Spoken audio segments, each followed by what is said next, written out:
There is so much talk about women's hormonal health, which is great. But even though it's a bigger part of the conversation, most women are left even more confused about what it means for them and what to do about it, which is not so great. This confusion ends now. An award-winning German nutrition scientist created a powerful herbal formula called Hormone Harmony, which combines 12 powerful adaptogens into one single capsule. Each of these ingredients is carefully selected based on scientific evidence, and it's been proven effective in clinical studies for women of various ages and hormonal profiles.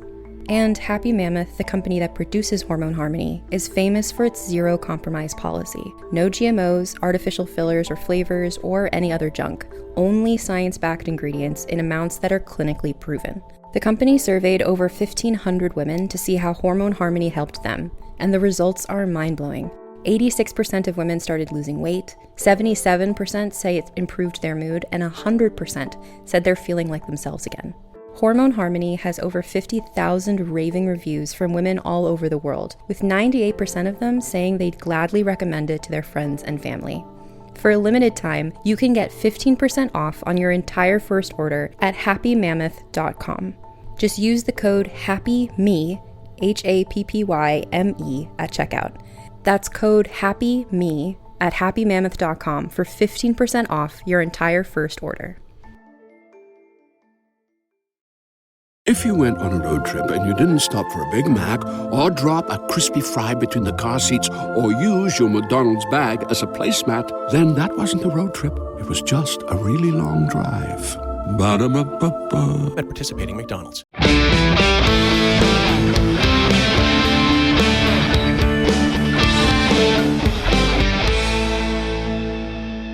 In 2005, two brothers hit the road to fight monsters. That road has led them to fighting demons, angels, and saving the world. It's a journey that is taking them to heaven, hell, and back. But they aren't done. Join our journey as we go episode by episode, following the adventures of Sam and Dean Winchester. We break each episode down with the writers, producers, directors, crew, and actors to bring you the behind-the-scenes stories of how this legendary TV series was made.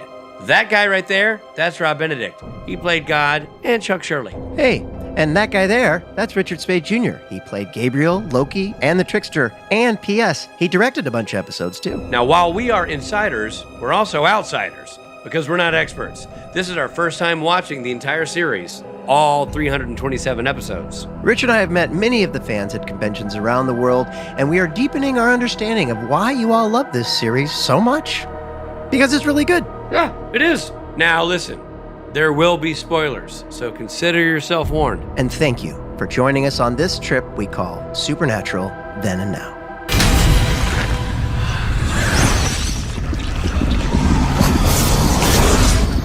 Hi, everybody. This is Rob Benedict. And I'm Richard Spate Jr. Unfortunately, I think I'm getting replaced after this podcast. Well, I just said to the team, the management team, and our producers, the whole lot of them, I said, guys, out with the old. And I'm the oldest. So. And you're the oldest, so. So in with the new. Could still be somebody in their 50s, by the way. Yeah. But hey, if they do it again, then I'm with you. True. Good point. Yeah, that's right. This is season 7, episode 16, entitled Out with the Old. Don't worry, Richard Spate Jr. isn't going anywhere. He likes the fact that you listen every week, and he wanted me to tell you before he left. Yeah, Rob, would you do me a favor? Yeah. Before I get, collected by security and they give me that banker's box to put my desk contents in. Yeah. Tell the people what I said to you. He appreciates you listening, and he wanted you to know that you can help keep the podcast going by supporting it directly. Right, not indirectly. None of this indirect support. That doesn't really do it. Robbie, go on. He says, for just $4 a month. Now, I got to tell you something. Back when I was born, that was a king's ransom. Oh, that was a lot. That's how you bought a house. I mean, you bought I think Pappy bought a house and a jalopy for $4. That's right. And got change. But in these days, it's just $4 a month. Or you could pay $2 and he'll double that. I'll match you. $4 is half of what Rob spends on his coffees. Yeah. Or a quarter of what I spend on my drugs. Anyway, for just $4 a month, you can support the show on Apple Podcasts or Patreon, and you get the episode ad-free. So you don't have to hear us yapping on about products. No. You can sip your coffee and listen to us ad-free. Ad-free on Saturday rather than Monday, and get bonus clips. Can you imagine, I'll use you for example. That coffee you like to get that you just spend a ton of money on. Yeah. Can you imagine how much more you'd enjoy it if you didn't have to listen to ads and you were listening on a Saturday? I know. Not a stupid Monday I know. like everybody else, like all the regular folk. But even more importantly, you are giving us the resources to make this podcast. It costs dollars. So help us get to 327. Yeah, man. Rob's bitchy ass coffee ain't gonna buy itself. All right. Well, let's get into this episode, Out with the Old. Yeah, I guess we should summarize it, right? That's kind of seems like the thing to do. Sure. Okay. Sam and Dean head to Portland, Oregon. Hey, home of Voodoo Donuts. And the Portland Trailblazers. there you go. I don't know. I just know, and you know Oregon, so I'm sure that you knew. Oh, I love you. And Andy Woodworth, buddy. Exactly. Yeah. Home of Andy Woodworth. Who's Andy Woodworth, Robert? He, of course, is the lead singer of the Presidents of the United States of America. Wrong. But you get the lead singer right with such confidence. I was like, wow, he's going to nail this. I know. He's the lead singer of a band that has played with Loudon Swain at the Dragonfly. The band is called Virgil. Virgil. Nice. He's also a great dude, Andy Woodworth. Everybody should download some Andrew Woodworth. His music is great. Yeah. He has another band called Alma Mater. I love their music. Great. Great musician. Andrew Woodworth, everybody. Right. And he starred with me in Ernest Goes to Camp. That's how I know him. And if you are familiar with the band Loudon Swain, my band, then you might know Virgil because you might have seen them play with us. Yeah, that was a great 1-2 combo of music that night. You guys should do that lineup again. I know. We did a couple shows with them. Anyway, so they go to Portland, Oregon to investigate. Hey, Portland, Oregon, home of Voodoo Donuts. And Portland Trailblazers. to investigate a case where a young ballerina mysteriously danced herself to death. Okay, time out.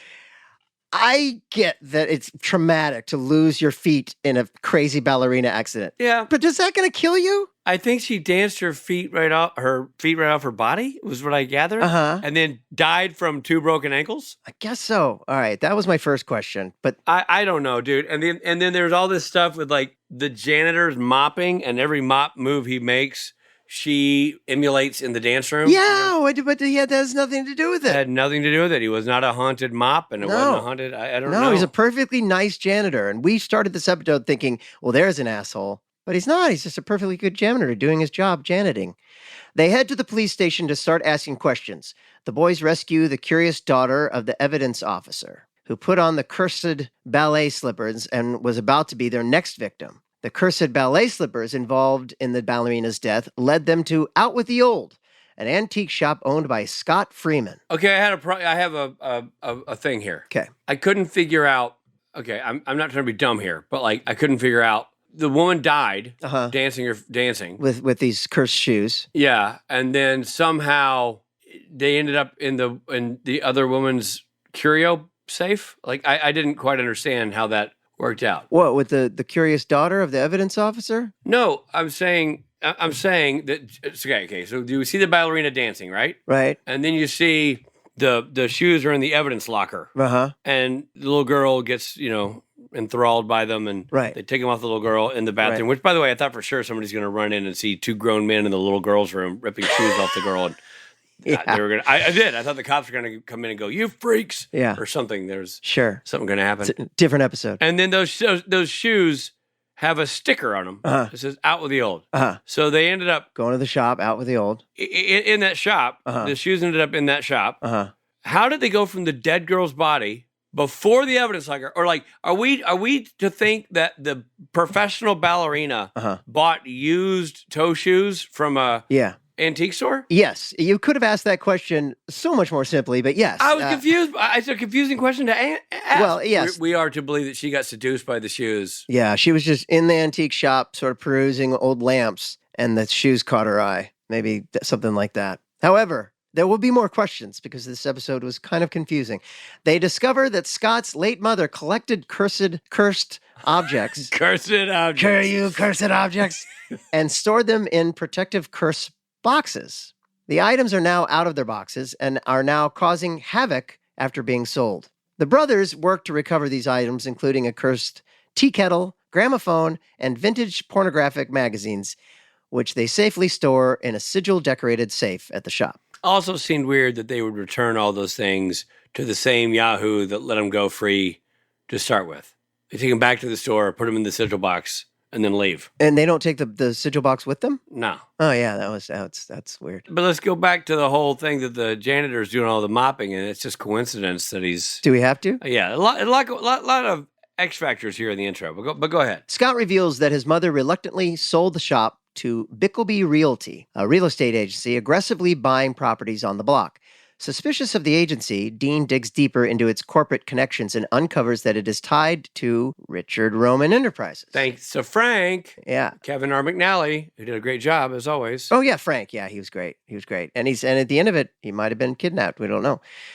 Meanwhile, Joyce Bickleby, a Leviathan posing as a real estate agent, murders Mr. Marshall, a shop owner refusing to sell his hardware store, and uses his likeness to secure the sale. George, her assistant, expresses unease about her actions, but complies with disposing of evidence by staging a house fire after she threatens to eat him. Do we know why they want to buy all the property on the block? I never got that either. I think they're just trying to just make it Leviathan Town or something. I don't know.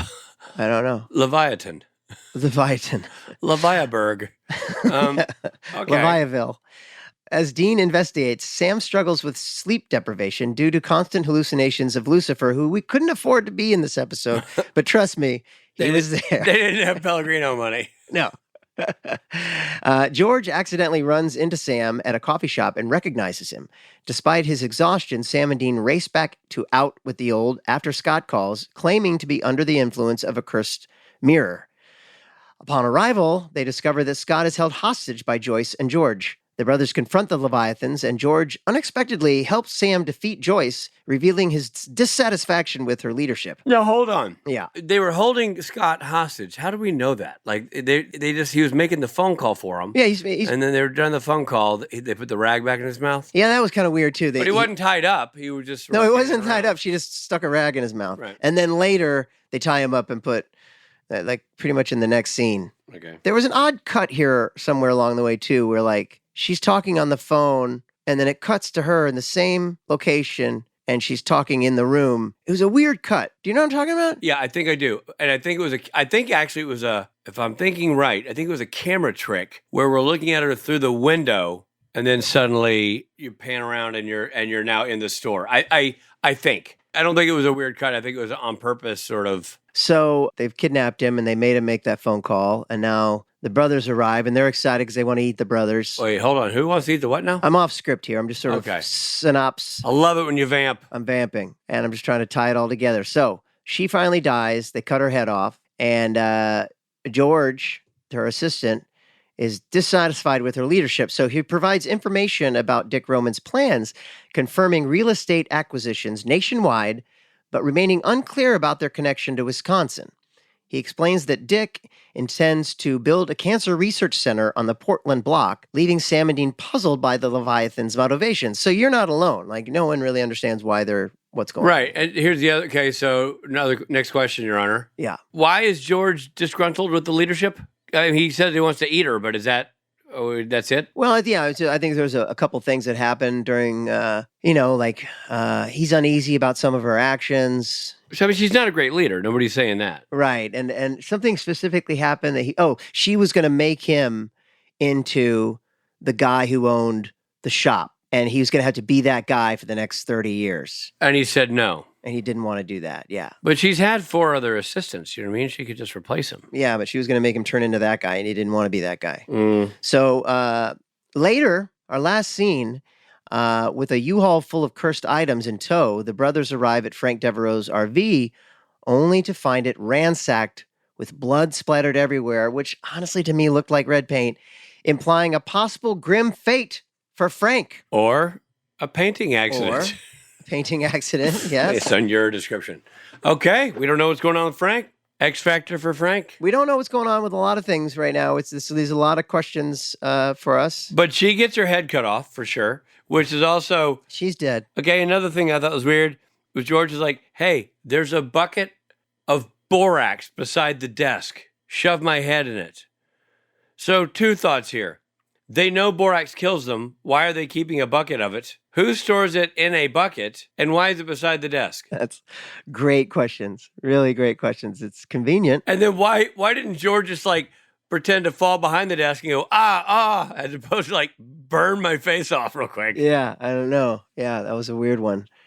A lot of questions. Yeah. With this episode. A lot of questions. Yeah, I didn't think about when I was watching it. Why was there borax there? It's like Superman going like, hey, right there in that drawer, top drawer, bunch of kryptonite. Open that. That'll bring me to my knees. Yeah, it's weird. And I don't think any of it has anything to do with the janitor at the beginning of the episode. No, I just think that guy, you know what? He had no lines. Yeah. No lines. Well, look. Feel bad for him. Well, let's get into our review so we can... Okay. Rob and Rich. Ratings. Okay. All right. Okay. So, look, I'd want to start by saying I like everyone involved with the making of this episode. Jenny Klein is one of my favorite people in the world. One of our favorites. Bob Singer is a legend. Bob Singer, the maestro. One of the top directors of Supernaturals, John F. Showalter, at the helm. Yeah, Robbie calls him Showboat. Showboat. I disagree with that title. I just call him Mr. Showalter. Sometimes I call him Show. I like that we just say, it's John F. Showalter. Yeah, that's your thing. That's how you say it. But I just was not my favorite. We love John Showalter. We love him. We're fans of Jared and Jensen. Yeah. We like Kevin R. McNally. Yeah. A lot. Yeah. But this wasn't my favorite episode. Here's another question. Yeah. And this is actually probably, I don't know if it's in the script or Showalter decided to do this. Either way, I thought this was great. I loved it. But I didn't know if there was a reason behind it or if it was just to be creative. But everybody in the police precinct is an asshole. Did you notice that? Yeah. I thought that was kind of funny. Yeah. For no reason. They're all just kind of dicks. I actually, so much so that I thought, oh, the shoes make you an asshole. Because the dancer was an asshole.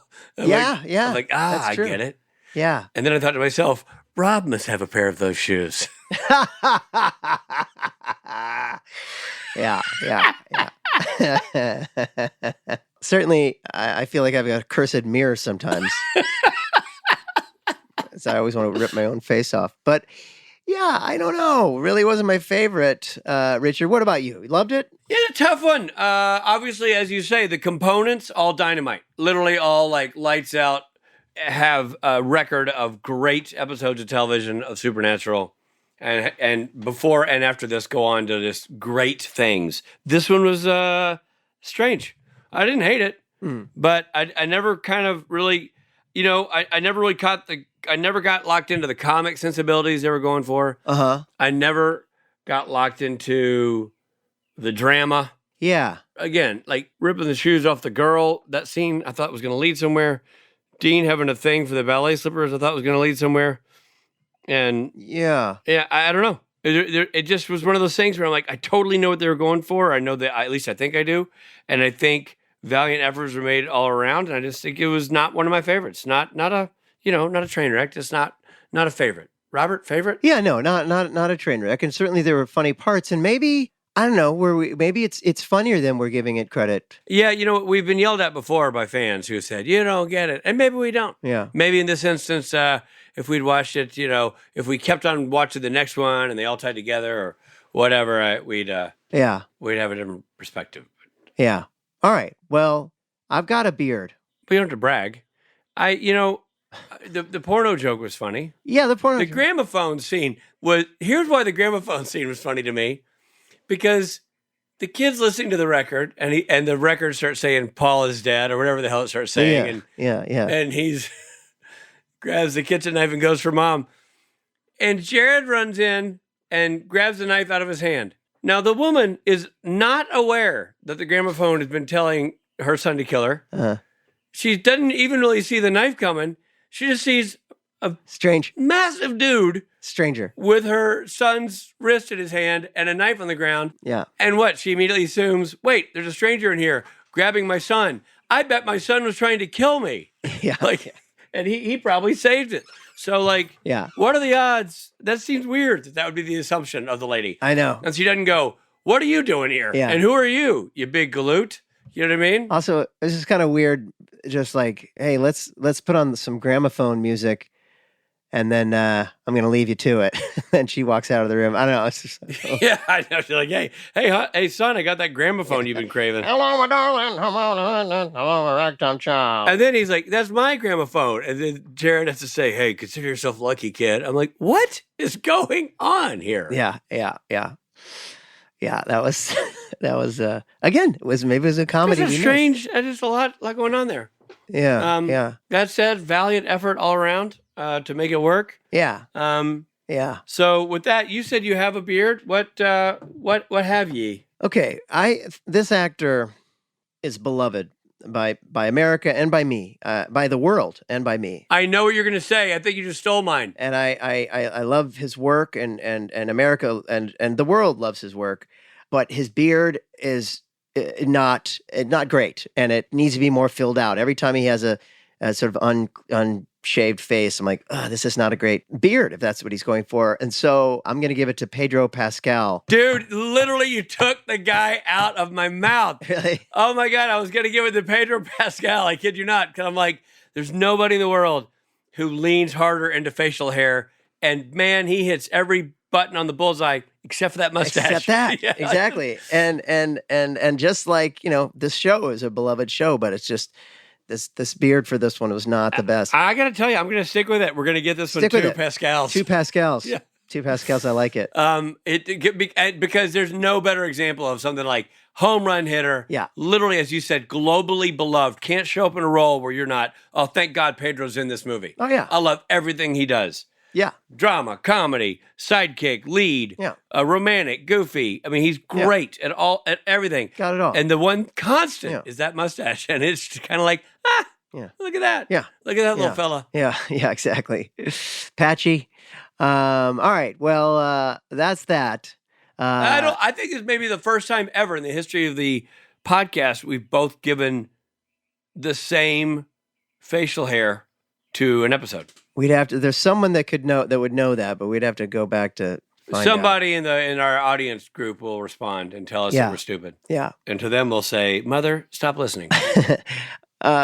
Yeah, but that's true. So this is a special moment. It is. All right. Well, we are done with the review, but we're not done with this episode. You know, it's appropriate, Rob. What? We have 2 Pedro Pascals, and we also have 2 what, Rob? 2 what? What do we have 2 of? 2 guests. 2 guests. All right. That's right. What a treat. We've got Marianne Liu, who worked as the head graphic designer for Supernatural, a fine artist. She has recently... I think it reads funny. I mean, she's a fine artist, but she's also a fine artist. A woman highly trained in the fine arts. I think that's what it really...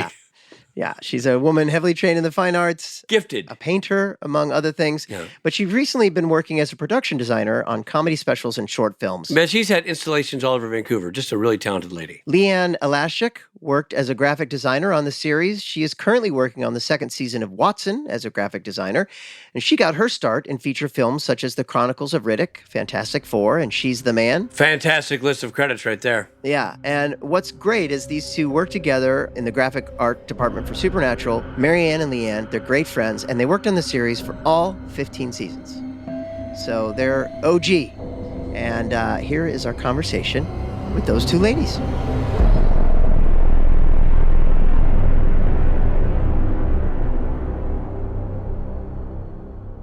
All right. Well, Marianne and Leanne, thank you so much for joining us. It's our pleasure. Nice to be here. Can you just explain for our listeners what graphic designers do on TV shows? I'll take that and then you take it, Leanne. Sure. I see it as we're the identifiers. In any show, when you have graphics, it identifies the place, the function, and the time. So our jobs, which I find very interesting, tells you that after the set's been built and the location chosen, whatever, we give you we give you the environment and the situation. Right. And what does that entail? You meaning, obviously, it's details in the set that are prop related sometimes, like newspapers and that kind of thing. But in what other way does that manifest itself? Well, I'll say signage. Like, say, if we go into a motel, which I know you're familiar with, it tells you 1,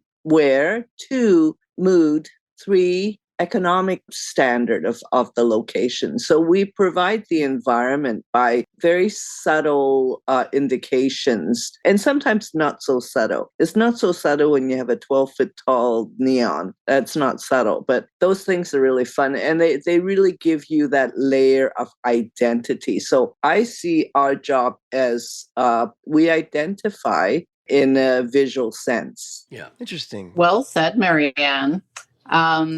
I think the great part about Supernatural was the small details that we put into it. Everything from designing matchbook covers to writing on postcards that were tacked to a wall in Harvell's Roadhouse to, we did have the big signs and the big pieces, but what really helped tell the story was the little things, the handwriting in Dad's journal, the photos and the tiny little papers clipped inside things. And I think when those things aren't there, when certain shows may not go to that take it to that level and that put that layer on it, it really shows. But when you spend the time to make things believable at a tiny scale, those little details really help tell the story. And I think also help the actors in that moment when they're holding something and it feels like and it looks like that thing. Yeah. Or they walk into a set and they see photos of the people that have been in the bar who might just be people from the crew or right. that type of thing. Yeah. And it's also a nice opportunity to give a nod to our directors, our cast, if they've got something special. I know, Richard, I remember once putting your son's names on some sandwich packaging, and we did a whole sandwich shop with their names on it. So I think I feel like his son's names were all over everything when he directed. Yeah. There was wasn't the name of the video store that I was in? Didn't that have a Spate's son or something? I did. I remember the video store. Yeah, we always put those things in. Yeah. And bearing in mind that when you have, let's say something written in Dad's journal, well, it can fill the screen. So, scale is a really funny thing when we do this, because what the camera sees is not necessarily what we ourselves imagine, but it has always the potential to fill the screen. Yeah. Hey there, this is Richard Spate, and I hope you're enjoying this episode, but we need to pull over for a second for some messages.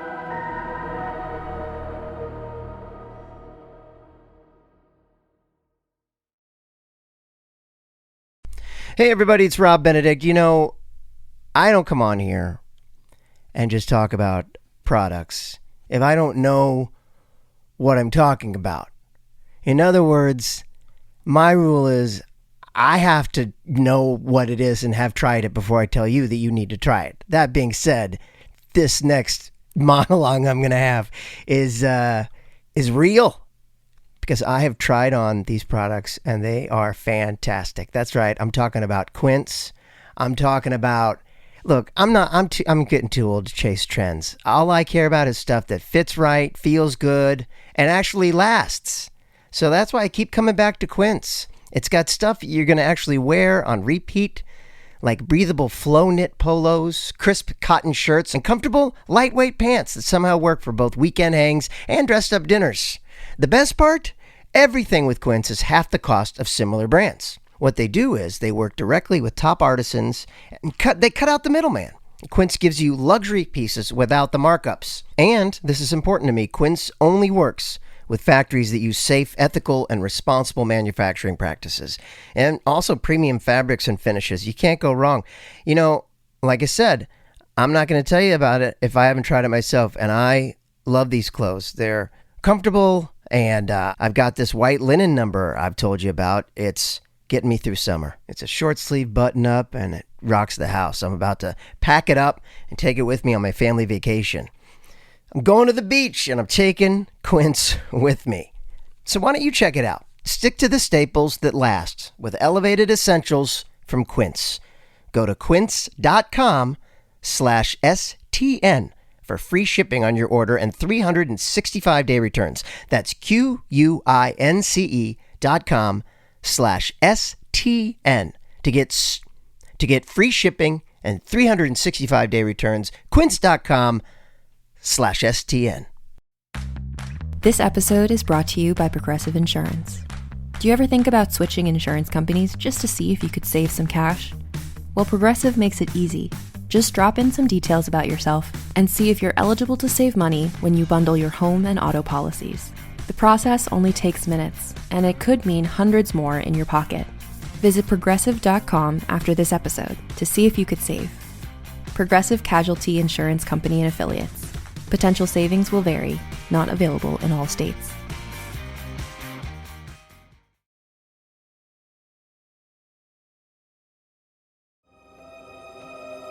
Thanks for listening. Now back to the episode. And I just have to say, like, being on set, like, it really does help a lot. It really helps you get into it, you know, and I love those details. And then people who are watching the show don't necessarily see that all the time, or you have to look and go, oh, wait a minute. Oh, that notebook he's writing in, that's actually a notebook, and there's actually notes in there, you know. And we see fans that replicate a lot of your work. Yeah, we love that. Yeah.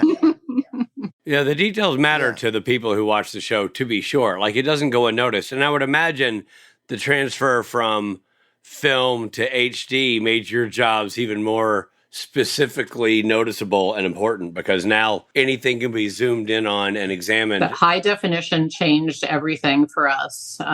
One quick example I have of that is in Harvell's Roadhouse, we put some postcards on the wall. You know, we just wanted that look, like people have been coming there forever. And I wrote on the back of the postcard as if some disgruntled family had gone in there as tourists because their car broke down. They walked into Harvell's and they found the staff very rude. And, just like a funny little complaint to the staff, but they took the time to write a postcard, and that was pinned to the wall, and someone had identified in high definition, and I saw it later in a blog, but that was caught, and that's awesome. People had a good laugh about it. So that's good. I mean, I'm sure it's nice to have the details appreciated.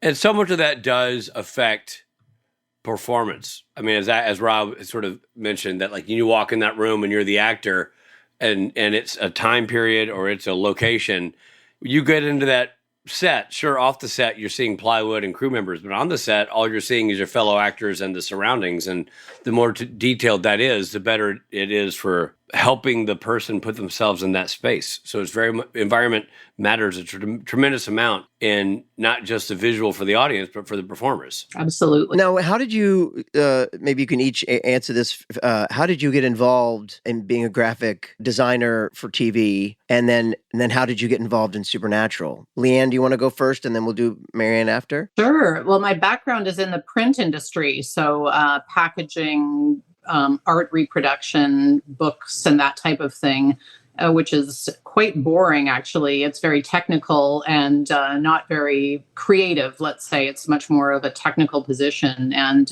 a friend of mine was working in the film industry in Vancouver and said, you got to get out here. I was living in Winnipeg at the time. And he said, there's so much work. This is highly creative. You'd be great at it. So I tried, entering the film industry through just kind of set decorating, props, different angles. And then once I found, and within the art department, there's actually something called the graphic artist, which my skills apply to. So I found my way in that way, and I guess the rest is history. What was your first job? Do you remember what you first worked on, where your work was on screen? I believe that was Chronicles of Riddick, that great big Vin Diesel. Oh, yeah.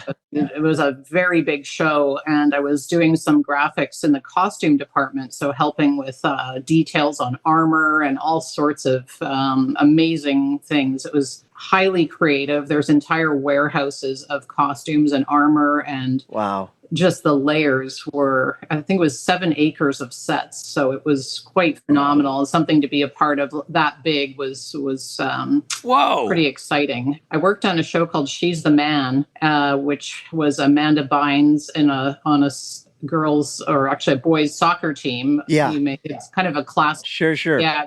So that was probably my first I remember that show where a lot of my work was really prominent, everything from the uniforms to the school identities and things like that. So that was a wonderful way to see my work on screen and something that is still a bit of a classic. So as from a connection on working on that show, John Marcinick, who was the art director on Supernatural for many years, he called me up and said, we've got this show. Do you want to work on it? And I kind of thought, nah, I don't know. I don't really want to do television. I've been doing these big features and I'm not sure. So I went in for an interview, and 15 seasons later, I could say Supernatural was the best decision I ever made from a professional point of view. It was so much fun. It was never boring. And I made friends for life. So wow. And nice to have consistent work for 15 years. Yeah. Unbelievable. Who knew? Like, we did TV. not know. Yeah. Did you start season 1?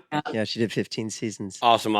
That's so cool. So Marcick brought you in, not the pilot, but episode 1, you're in for the whole thing. And I was in for the whole thing. And Marianne was already there. And That's I remember awesome. meeting Marianne on the first day and thinking, we're going to get along great. We both love horses. We're both graphic designers, and friendship for life. Oh, that's Richard, awesome. you will remember Warren, the construction coordinator. Of course. I was going to ask about your husband now. Yeah, we're married, and we often refer to those fond days when you were wearing a tutu and you were covered in whipped cream, and Warren cradled you in his arms for the fundraiser. So, yeah, I'm really glad. Yeah, let's be sure we specify it was a fundraiser so people don't think it was just a Tuesday. Yeah, it's so great too because Warren is like so stoic. And then here he is having to deal with the nonsense that is us dressed in ridiculousness. Yeah. He's a good sport. Thank you. And I'll let him know you said that. Oh, for sure. As soon as, first of all, your name came up as your husband's when you logged on. I'm like, Warren, that old son of a gun. I will. Yeah, please give him our best. We miss him. Now, Marianne, you take the mic here. Give us your origin story. The year Supernatural started. That was a tremendous year for me because I had installed Canada's Tomb of the Unknown Soldier in Ottawa, went away to Europe, and then when I got back, Jerry had contacted me. I interviewed with him and he hired me because he thought that I had a very large tool chest.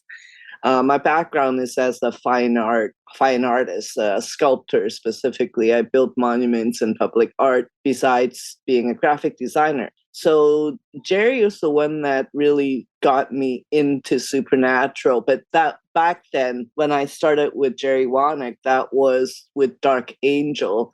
And as a result of that connection, I've worked with Jerry for over 20 years and really, really happy 20 years. So that's how I got roped into Supernatural gladly. Amazing. Oh, that's great. That's so cool. So when you're, because I know you have a career outside of TV, was there any hesitance to get involved in a permanent structured show with the fear that it would take away from your other passion projects? Well, that's a really, really good question because I knew that I wanted to work with Jerry and then starting from Dark Angel and all those shows, which of course Jensen was a part of that.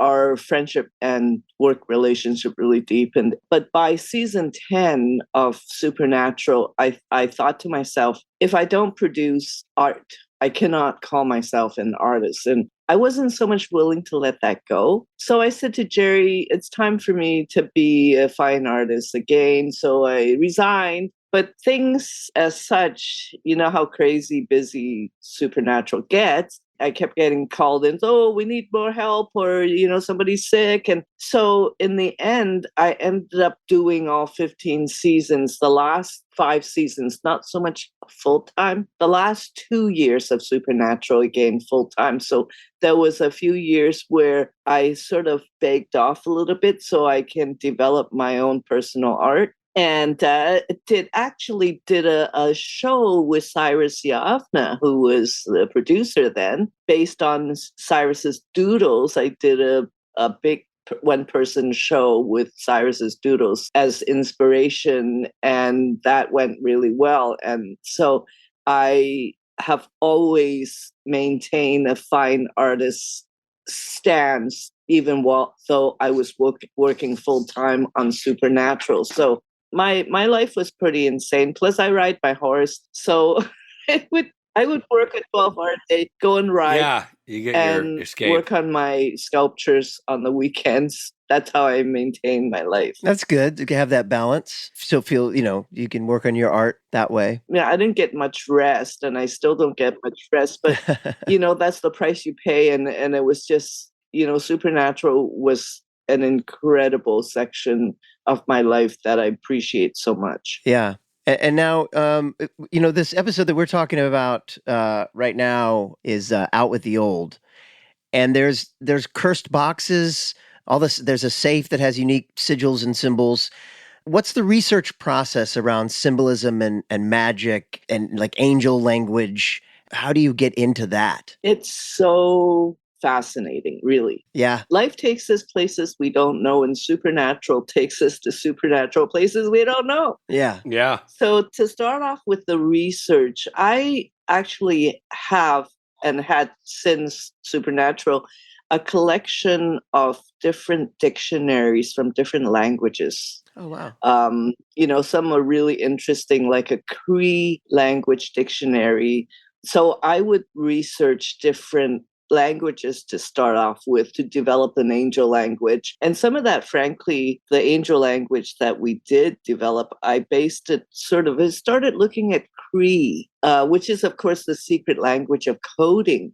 I get into a lot of different areas, like John Dee, for example, one of the occultists, from fairly recent history. So my different cultural influences really start to trigger that research. Biblically, there's so much. There's so much to look at. For example, sigils and different stories. The big one for, say, devil's traps is Solomon keys. And these are all sort of real symbols existing from historical texts that I would research and then change, because we don't want to take any chances of bad spells, do we? All right. That's good. No. That's smart. Actually, might make one that does the wrong thing. I didn't even know the term, what a sigil is, when we first started. It's like, that's actually a really cool way to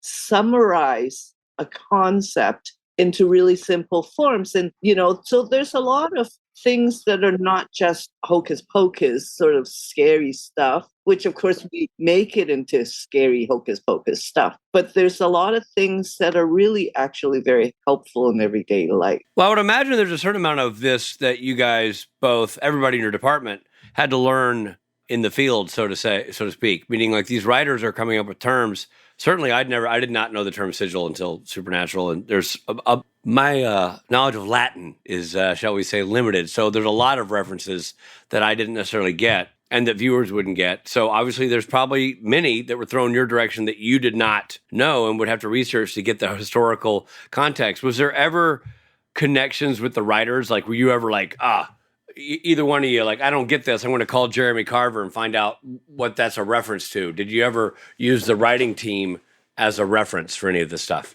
I'm sure that I have talked to the writing team about some of this stuff, but some of this stuff we find is sort of by luck.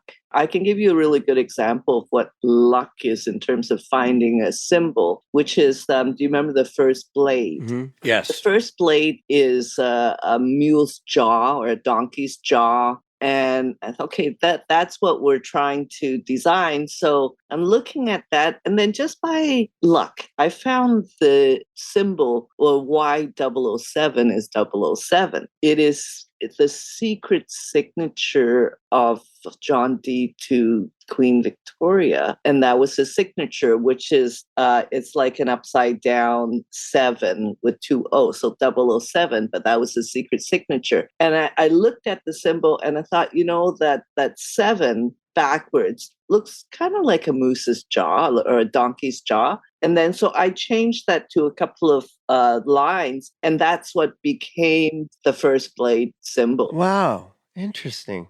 That's fascinating. Yeah, so you get into so many weird pockets from this research, and it's really fascinating to me. Yeah, absolutely. So, Leon, question for you. In the division of labor, an episode comes in and it's got blades and sigils and symbolism, and it's got magazines, and it's got periodicals of other sorts and fast food. What's the division of labor? Like, how do you and your department decide who's tackling what? I think between her and I, she is very good at the occult and the symbolism, and I think my strength is probably in a little more of the contemporary things, and also I guess we're both good at all the things, but how we would typically balance it out, I think Marianne really enjoyed the ancient, the symbolism, and the ancient hocus pocus, let's call it, and esoteric. Sure. Exactly. And so, for example, the episode that we're speaking about, the realty identity, the Bickleby office, the street signage. I watched the episode last night just to refresh my memory. And it was really fun to recognize it was quite a good episode and quite hilarious. It's funny. And of course, Marianne's beautiful work on the boxes, the curse boxes, and I think our skills match each other and complement each other really well, because Supernatural went to so many places. It was in urban settings, rural settings, diners, gas stations. And then there was always the layer of the sigils, the ancient texts they would have, the journals, the clues. So we had kind of the two worlds merging in every episode. So this episode features, we talked earlier about putting in names of the crew, or like Richard's son's names and things. This one has both of your names in the autopsy report. That's what we do, because we are allowed to use our own names. Otherwise, a lot of names we have to go through clear. You have to clear it. To save work. I see. That's funny. Hilarious. How many times have you guys been corpses? Many. We have many university degrees. That's we hilarious. have. I'm sure.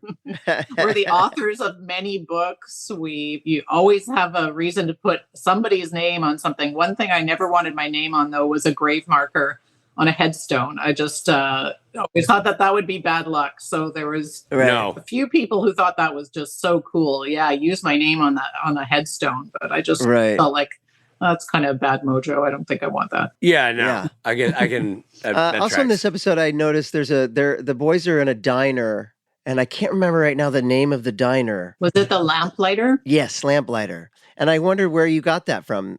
Lamplighter. Did you just think of that, or was that a reference to something? I think that may be an actual location, Rob. That is I believe it was in Fort Langley, and that is an existing, occasionally what would happen. I think especially as Supernatural made a bit more of a name for itself, the locations were more agreeable to seeing their name and it being used in our show. And I could be mistaken, but I'm quite sure that one was an existing place that agreed to keep their name. Oh, that's cool. And then with like the real estate agents, they have the jackets on. Who comes up with, like, you come up with the logo, and then does wardrobe, like, how does that work between you and wardrobe making that? That's a really good question.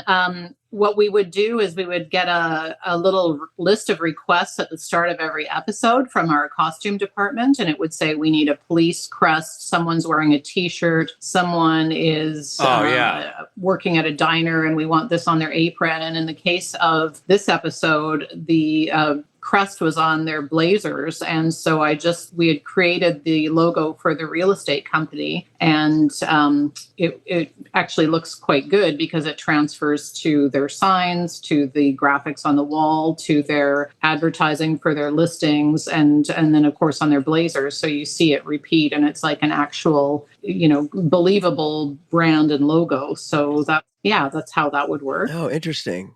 So interesting. I never thought about that. So anytime there's a graphic tee, you guys would be involved in that. Quite often.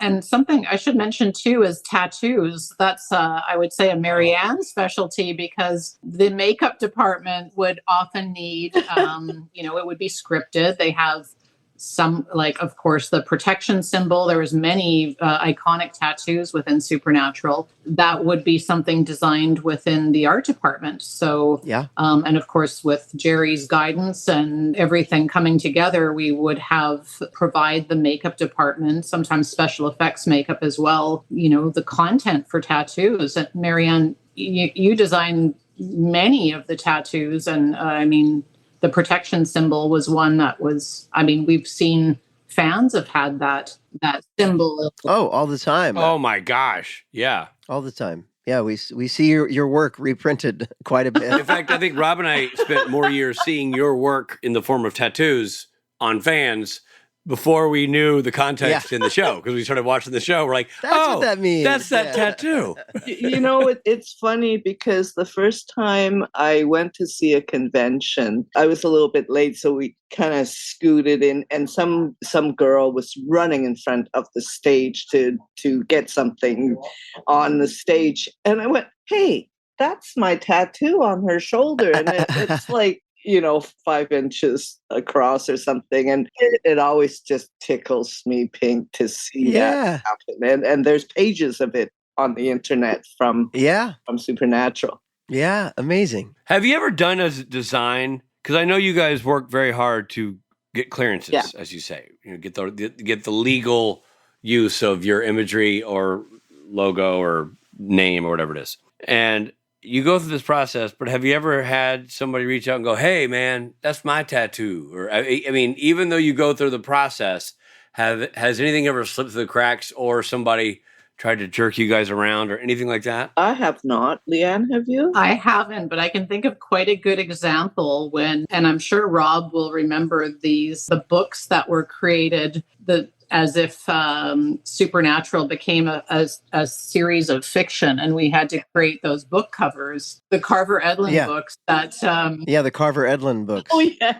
Now we would take the script very literally. We would get the script, and it's kind of like our Bible for that episode. And I recall the wording in the script for the book cover, and it was depicting Sam and Dean in a fictitious way, but they described Dean as being Fabio-esque. And Robert Leader, who is a wonderful artist and did a lot of our concept art as well as set design, used Fabio as a reference in a very majestic pose, a la romance novel. Yeah, I can picture that one. I remember that one. So the original art for that book cover looked very much like a shirtless Fabio with Sam, who was like, just kind of a tough guy looking. You'll be able to find, or I could send it to you, the covers, the ones we ultimately had to use. But what ultimately happened is we created that book cover, props applied that cover to the book. I believe it was posters as well. It was shot. And after work one evening, walking, into my apartment at about 8:00, I get this phone call from the clearance guy down in Los Angeles. It's John Daverin. And he said, "What is this? How did this happen? This looks exactly like Fabio. How did it get so far? And why didn't I see it?" And I think at the time we thought, well, that's what was scripted. This is how, we took you at your word and for the writers, and we created this book cover. Well, I believe that the not estate, because Fabio was alive and well. He's alive. He's alive. Yeah, sorry, Fabio. And he's real. And someone caught it and said, "Hey, that looks a lot like Fabio." And they had to settle. Warner Brothers had to pay a settlement to him. I think it was around $7,000. Wow. Not bad. Not bad, and Fabio. We ultimately had to change that cover to look less like Fabio. But it was magnificent, I have to say. Wow. Yeah. It's a little trivia. A lot of people are willing to pay $7,000 to have me keep my shirt on. I know, that's what I shelled out. Just to clarify one thing, you said you had to pay him, but did it make it to air? Meaning, like, because you said you had to change the book cover. So how did How did he get paid out and you had to change the book cover? It may have been a case where they were watching dailies, like it had been shot, and clearances would always, have a look at the dailies to check, like, is there anything we have to worry about here? Is there anything we should be concerned about? And before the final edit was done and it was aired, we would have to make those changes. But that's... I sign that book cover all the time. People bring that to conventions. Oh, that's wonderful. That exact design, yeah. That's why I know what it looks like. It kind of still looks like Fabio a little bit, doesn't he? It does, yeah. A toned down version anyways. I believe it aired, though, actually. Yeah.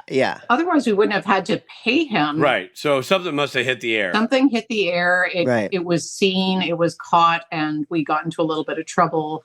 A payment was made, and then we changed the artwork. Wow. I'm sure Fabio didn't mind. I'm sure. Minding his own business. He gets 7 G's in the mail. He's like, all right, sure, whatever. Now, do you guys do the computer screens as well? There's a lot of that in this episode. A lot of Frank's doing research. Yeah. That's got to be tough too, man. There's a lot of detail going on in there. That seems like not as much fun, to be honest, as like the restaurant stuff to me, like the computer, because they can move through screens. Just this episode or any episode, you could be on the computer screen, camera can be on the computer screen, seeing like him go bloop, bloop, bloop. Like there's so much stuff that can move so quickly. I think those are sometimes the bane of our existence. Papers, websites, and things like that. They just suck up so much time, but we do it all. Yeah. It's amazing. So the word is that Marianne, you were a big part of designing John's journal. Again, we see this a lot at conventions too. Yes. But that's pretty epic. Yeah, those really, I'm sorry to say, it was like, oh, it's the journal, Leanne, it's the journal. But also props is involved in that. At the beginning was Chris Cooper, and then Carolina Grant was our props master, who is an absolute pleasure to work with. So the journal, it touches so many different departments because it's big. Yeah, and it keeps changing. Like you have to build this journal to look like a big, full of text thing, not knowing that in a couple episodes, they're going to flip a few pages to find a Wendigo. Like you're like, so you don't exactly, you're kind of lying your way through this. You fake it till you make it kind of in the journal department, it seems like a little bit, right? I think a lot of what we do is you fake it till you make it. But it's, it's a part of it, and that it's a really important part of the story. So, once the font's selected, but you can't type something and have it look like a real journal, right? You have to move things around so that it can breathe, it lives as handwriting and the drawings. So, and then you always find little clips of stuff you rip from paper or something, but of course, then you have to make sure it's not a copyright issue. So there's a lot of layers involved when you do something, even though it's the size of a journal. And like I said, like it could fill the screen. So all those things really require a lot of attention to detail. So here's a question. Speaking of attention to detail and all the things you all do, the question for both of you. Marianne, you'll go first. Do you have a favorite assignment during your time in Supernatural? And do you have a least favorite assignment? Well, my favorite set that graphics went in was the barn with all of the huge sigils. That was my favorite set, and it was a real pleasure to design that. It was fun. There's been so many fun things. Like, I love doing billboards. Oh, yeah. That's cool. Sometimes it can be really quick, and sometimes it's a real pleasure because it becomes a piece. Like murals. So Leanne and I both did, all of the murals, but they become like fine art. It's a painting that we get to do. And my least favorite, I suppose, would be newspapers, because you might have a little article, you put the headline in and the picture somewhat, and then you have to fill in the rest. Right. It's always at a glance. So it goes, it's done. But you can spend days on it. Wow. Yeah. Man. Yeah, that makes sense. What about you, Leanne? I'd say my favorite thing was when we would do those quirky motels. And I think over in 327 episodes of Supernatural, we did over 200 different motel rooms. So we would Jerry was so good at giving us something to jump off on, whether these were in Wisconsin or Iowa or wherever these motels were. And my favorite thing to do was to make a little brochure stand inside the motel room, the fire exit plan on the back of the door, the business card. And within those brochures, which only crew would ever pick those things up because they weren't part of the script, we just put them in there. I love to make, what are the things they do in this little town in the middle of nowhere? What are the points of interest in this place? And we just have great fun putting this type of detail into those brochures, and often quite hilarious. Yeah. That's awesome. That's really cool. Yes, the disco theme motel room. Yes. We put the steps to the hustle, little framed, very small little framed directions to how to do the hustle. Awesome. On the wall. So those little things would give me great joy. I'd say that's my favorite. Probably my least favorite would be if we had vehicles to do, because inevitably these vehicles would be in some muddy parking lot in an hour's drive away, and our job would be to go measure that truck because we need a graphic on it, or measure that police car, and the places that we would have to go, always in the pouring rain for some reason, measuring some vehicle so you could put probably a rush hour. Probably a rush hour. So wow, that's awesome. Well, you guys, both of you, what you do is so important, and one of those jobs that to talk to you, you realize how important it is. And if you do your job well, we don't really notice. We just notice that the world is filled out, as Mary so eloquently said earlier. And you notice it when it's not there. But when it's there and everything is firing, you build a brilliant world. So thank you so much for sharing this time with us and filling us in on what exactly you do. And I hope you come back and talk to us again, because Lord knows. Yeah, you guys are really unsung heroes, but we're trying to be sure you get a little sung here on the podcast. Thank you. We love that. Well, we will be doing this for a while longer, so please come back and talk to us again. And Mary and somewhere in my archives, I have a great photo of you and me standing next to one of your straw dolls from Twigs, Twine, and Tasha Baines, and we're both holding the fake heart that we had to put in the thing. So I'll try to dig that up and send it to Steve as a little, something to put out there. I would appreciate that. Please send Absolutely, we'll get it to you. Yes. And tell Warren we said hi, Leanne. I will. And at some point, we'll end up talking to him, man. We tried to get through everybody and have a conversation with everybody who had an impact on the show. So we'd love to talk to Warren down the road as well. So tell him to be warned, start ironing his shirt. I miss everybody a lot. So do we. Yeah. So do we. It was such a special set. I mean, but it's great that everybody had such a positive experience, because it brings a lot of joy to them and to us having these conversations. Mm-hmm. I can almost call it my golden years. 15 years, It's incredible. Yeah, that's a hell of a run. That doesn't happen, and probably won't in TV happen again. So we are all blessed to have been a part of it. We sure are. Thank you for having us. Oh my gosh, thank you for being here. We really appreciate it, and we'll do this again. Thank you so much. Thank you. Hey there, it's Misha Collins. I'm glad you're listening. This is exciting for me because I, too, am catching up on Supernatural. Stick around. We're going to bring you these important messages.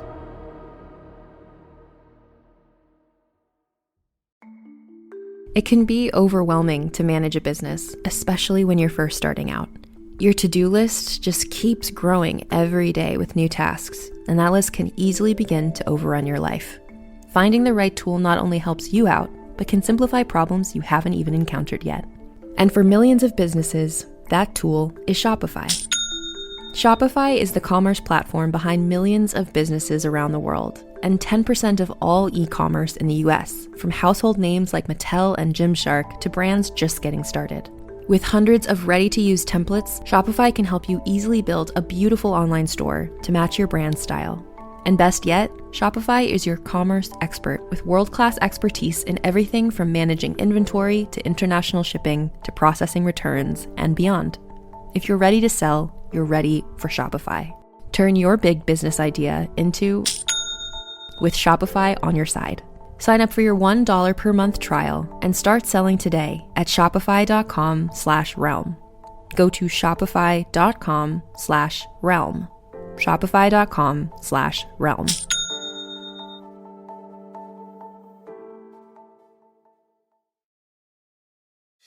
Hey, it's Paris. You know, I love sparkly things, right? Like stars. Duh. And thanks to Hilton and AutoCamp, I just slept under them. Picture me, serving looks by the fire outside my luxurious Airstream, making s'mores with the kids, while a national park is our backdrop. The great outdoors meets Hilton hospitality. That's hot. Explore all the new ways to stay at Hilton.com. Hilton for the stay. Hey, guess what? We're back.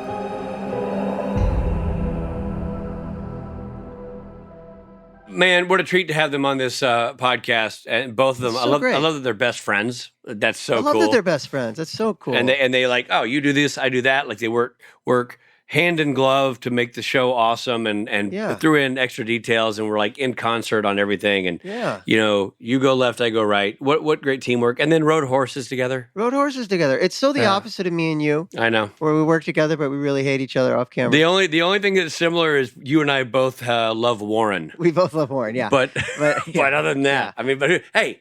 Who doesn't? Mine is unrequited love that you've actually. He carried me across the threshold.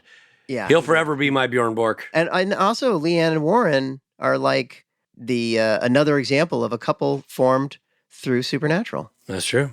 Can I tell you something? A little side note. When you first hear the term, is it just me? But when you hear the term that somebody's a graphic artist, do you think that just means they do nudes? Nope. No, that's not. No. You do. No. Did you think that too? No, not at all. No. But you thought like kind of racy something or other. Why? Because graphic? Because of the word graphic? Graphic. No, graphic artist. When I hear the word graphic in that realm, I would think more like violence. Oh, not nudes. That makes sense. But the difference because is your brain goes to like mayhem, and I go to love. That makes sense. You know. Well, or you go to nudes. Also, like, what do you want for breakfast? Wow! All of a sudden, you're talking about nudes. What? I like the fact that people are trained in the graphic arts, and all I can picture is you stenciling wangs on the side of buildings. That's what you think. I never once stenciled a wang. Robbie Benedict stenciling wangs. Wang stenciler.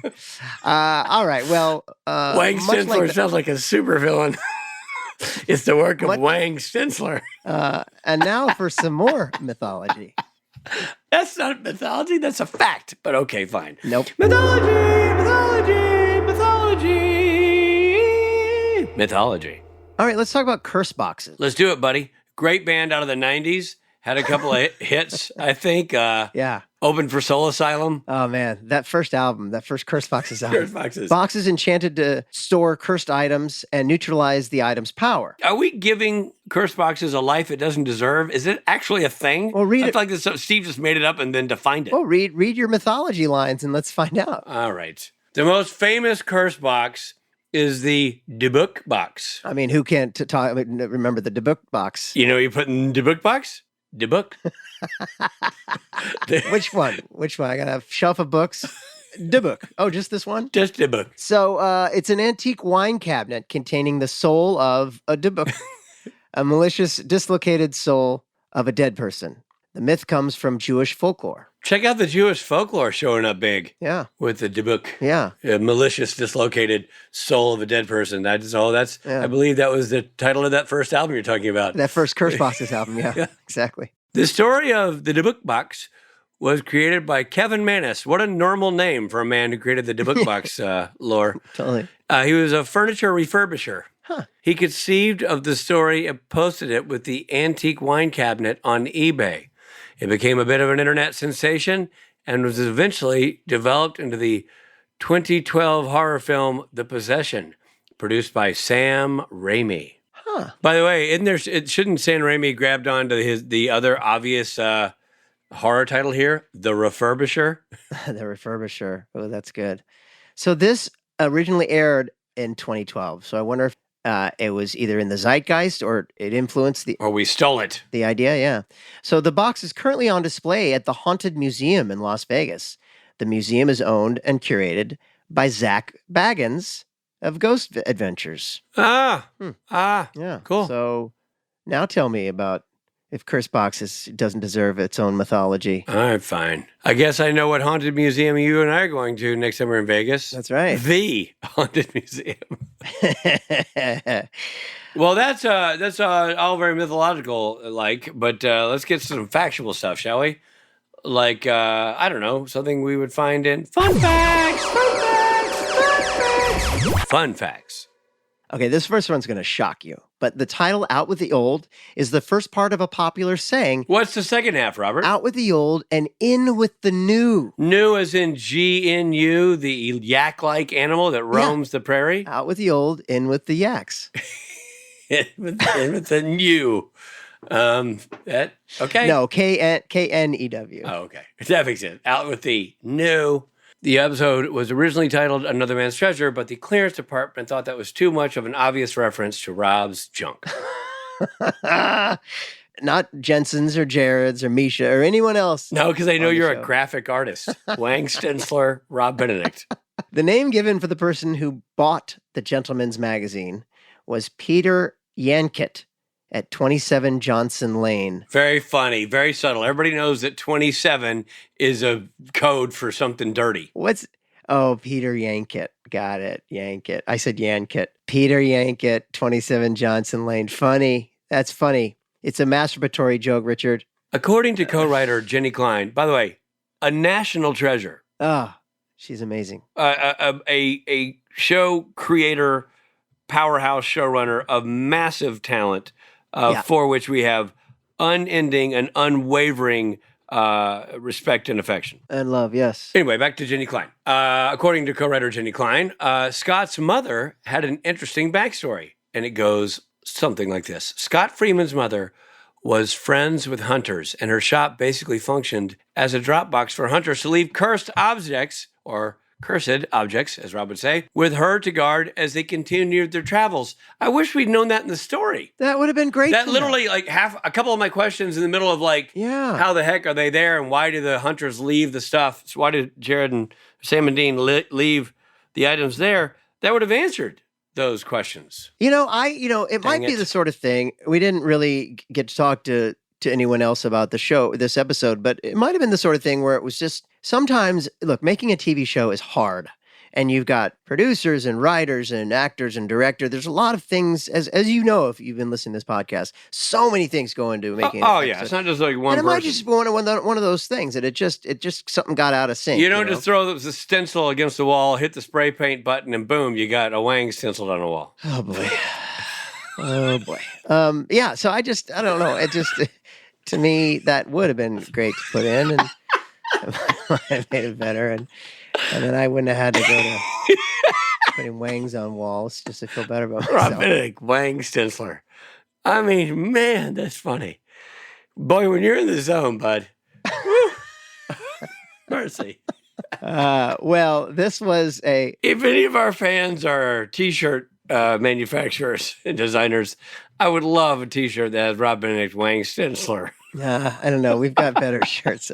Please don't, everybody. Please don't do that. I'm a medium. I'll tell you what, maybe we didn't love the episode. Maybe it wasn't our favorite of all time, but I tell you what, it gave rise to a great podcast. Yeah. A couple of Pedro Pascals, some great guests. Great guests. And Leanne and Mary Lou. And love for Jenny Klein. Yeah, much love. I mean, so much love that if I were Jenny Klein, I'd be, wow, those dudes really, really love me. Yeah, and then she'd be right. All right, thanks for listening, everyone, and we will catch you on the episode. We're now going in the sort of the final run of season 7. Well, there's still like 10 left or something, right? No, not unless there are 27 episodes this season. You never know. Supernatural, you never know. We'll see you. We'll figure out where Frank is next week. I'm excited to find Frank. Yeah, me too. All right, well, we'll see you then. Bye. This episode of Supernatural features Jared Padalecki as Sam Winchester and Jensen Ackles as Dean Winchester. Guest stars include Kevin McNally, Brian Cuprell, Mary Page Keller, and Darcy Belcher. Out with the Old was written by Jenny Klein and Robert Singer, directed by John F. Schultz. Editing by Nicole Baer, music by Christopher Leonards, Wang stenciling by Rob Benedict. No, executive produced by Robert Singer and Sarah Gamble. Supernatural was created by Eric Kripke. The episode featured the following song, Bad Moon Rising by Creedence Clearwater Revival. The episode originally aired on March 16th, 2012. This episode of Supernatural Then and Now was hosted and executive produced by Richard Speight Jr. and Rob Benedict. Produced by Stephen Hine, written by Stephen Hine and Haida Holscher. And edited and associate produced by Trey Booty. Music provided by Tim Wynn. The episode was recorded with the help of Sonic Fuel Studios. This podcast is from Story Mill Media. Follow the podcast on Instagram and YouTube at SPN Then and Now. And become a member of the podcast to get early access, chat rooms with other podcast fans, and video interviews at patreon.com/SPN Then and Now.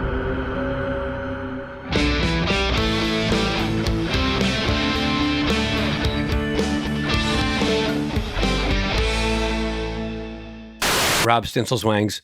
Shut your mouth. Ad-free and no Saturday rather than Monday. I was going, no Saturday. And no ads and no Saturdays. It's a 6-day week. It's a 6-day week for just $4. We apologize to all the people who use Saturday as the Sabbath. We've removed it. Anybody who's ever taken Rob's coffee order knows exactly what I'm talking about. You know who you are. You know what I'm talking about. I know. What with my coffee with milk in it. I've been to your house, watched you make a coffee. Oh, it's like surgery over there. It's like you're doing an autopsy on a coffee bean. Please. Please. The opposite is true with your fancy-ass espresso machine. Boxes that are enchanted to store cursed. I don't know why I keep making it Shakespeare. I don't get it. Remember when you checked into a hotel in Seattle under the name Haywood Jablomi? I do remember that well. That's right. Richard told me that the name was under, he wrote it down and I mispronounced it and told the person. Your own stupid name you mispronounced. Yeah. I said it was Haywood Jablomi. Jabloum, like an idiot. Everybody knows Jablomi is spelled D''J BLOME. That's right. And I said Jabloum. Still mad at you. According to co-writer Jenny Klein Scott's mother, you don't say.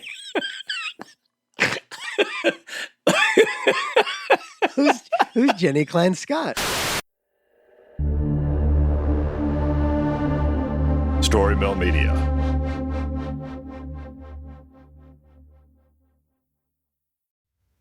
Hi, Supernatural Then and Now fans. This is Steve Hine, producer of Supernatural Then and Now. You may have heard about a passion project of mine called Anomaly. It features Ruth Connell, Todd Stashwick, and soon more of your favorite actors. We've relaunched the project with new episodes, new features on a new platform at seekanomaly.com. We're running a special promotion. Use the code STAN to get 60% off your first month of Anomaly's premium monthly membership. Be sure to register in this early access window before the free relaunch event on July 10th. The event is a seminar with Ruth Connell called Magic, Myth, and Mindfulness. New episodes, weekly affirmations, and a growing community. If you've ever been curious about the benefits of meditating, but always found it boring or unoriginal, Anomaly is the solution for you. Join us and transform your well-being into an epic journey.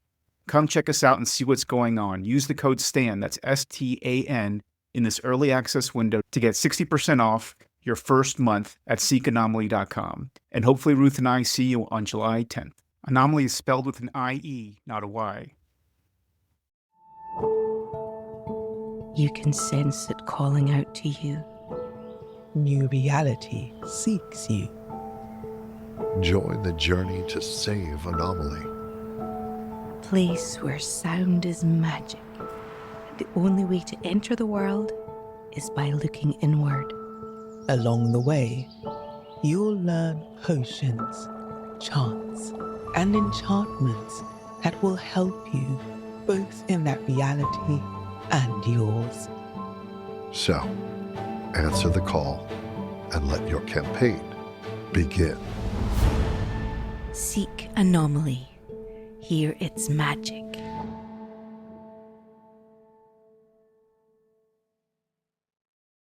The Warning Woods has haunting horror stories that are sure to linger with you long after listening. I'm Miles Tritle, writer and narrator of The Warning Woods. Each week, I write an original scary story and share it with you on The Warning Woods. I've written 2 novels and nearly 200 short stories spanning the horror genre. If you're into scary stories, you need to check out The Warning Woods. Listen on Spotify, Apple Podcasts, or wherever you get your podcasts. Just search for The Warning Woods and click play at your own risk.